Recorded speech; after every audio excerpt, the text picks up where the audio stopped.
কুরবানি সংক্রান্ত বেশ কিছু গুরুত্বপূর্ণ প্রশ্ন উত্তর যেগুলো আমাদের অবশ্যই শোনা দরকার। সম্মানীয় মুফতি সাহেব, আমরা পরিবারের সকলে মিলে একটা গরু কুরবানি করতাম। বর্তমান পরিস্থিতিতে ছাগল কুরবানি দিলে কিভাবে দিতে হবে? সকলের পক্ষে একটা দিলে আদায় হবে কি? প্রশ্নকারীর প্রশ্ন অনুযায়ী কথা বলছি। যারা পরিবারের পক্ষ থেকে একটা গরু কোরবানি দিতেন, এই পর্যায়ে ছাগল কোরবানি দিতে হলে সকলের পক্ষ থেকে একটা ছাগল যথেষ্ট নয়, বরং পরিবারের প্রত্যেকেই যদি সাহেব নেশাব হন, তাহলে প্রত্যেকের পক্ষ থেকে আলাদা আলাদা ছাগল কোরবানি করতে হবে। সম্মানীয় মুফতি সাহেব, আমার দ্বিতীয় প্রশ্ন, বর্তমান পরিস্থিতিতে গরু কোরবানি দিতে পারছি না, এমতো অবস্থায় তেমন ছাগলও মিলছে না, এখন করণীয় কি? মূল্য দান করতে হলে কোন পশুর দাম মূল্যায়নের হিসেবে দান করব? যদি গরু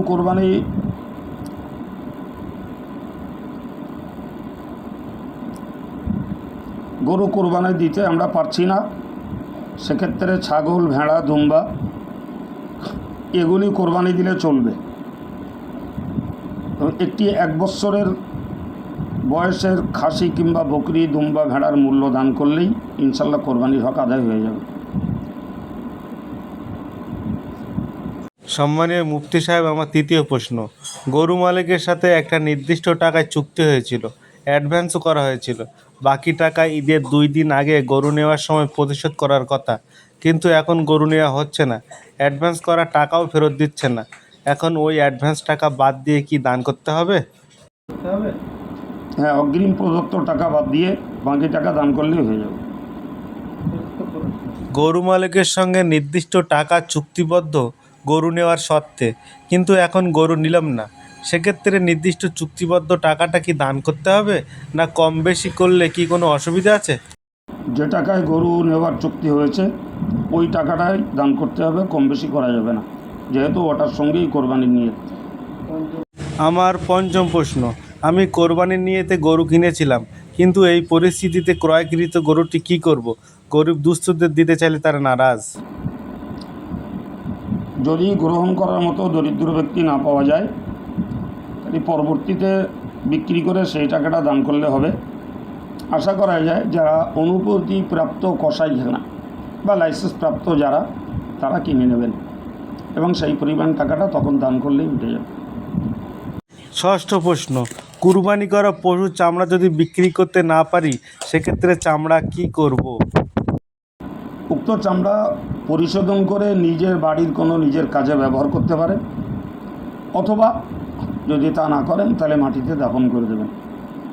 ফেসবুকে একটা পোস্ট দেখলাম, এবার পশু জবে করতে সমস্যা হচ্ছে, সুতরাং কোরবানি হাঁস ও মুরগি দিয়ে করব। প্রশ্ন হচ্ছে, হাঁস ও মুরগি দিয়ে কুরবানি করা যাবে কি? কোরবানির পশুর জন্য চিরন্তন নির্ধারিত পশু হলো উট, গরু, মহিষ, ছাগল, ভেড়া, দুম্বা। সুতরাং গরু কোরবানি করতে না পারলে ছাগল, ভেড়া, দুম্বা কোরবানি করতে চেষ্টা করুন। যদি তা না হয় তবে হাঁস, মুরগি এই জাতীয় পক্ষী দিয়ে কোরবানি করলে কোরবানি আদায় হবে না। বর্তমান পরিস্থিতিতে আপনি দেশবাসীর উদ্দেশ্যে কুরবানি নিয়ে কি বার্তা দেবেন? আমি ইতিপূর্বে লাইভ প্রোগ্রামের ভিতর দিয়ে জানিয়ে দিয়েছি যে প্রথমত গরু কোরবানি আমরা করব না, এটাই বর্তমান সময়ে অধিকাংশ ইসলামিক স্কলারদের ঐক্যমত। দ্বিতীয় কথা হলো, যারা ভাবছেন যে আমরা রাতের আধারে কিংবা চুপি সাড়ে গোপনে গরু কোরবানি করে ফেলব, আমি তাদেরকে অনুরোধ করব এই পর্যায়ে দুঃসাহসিকতা দেখাবেন না। কারণ আপনি মনে রাখবেন,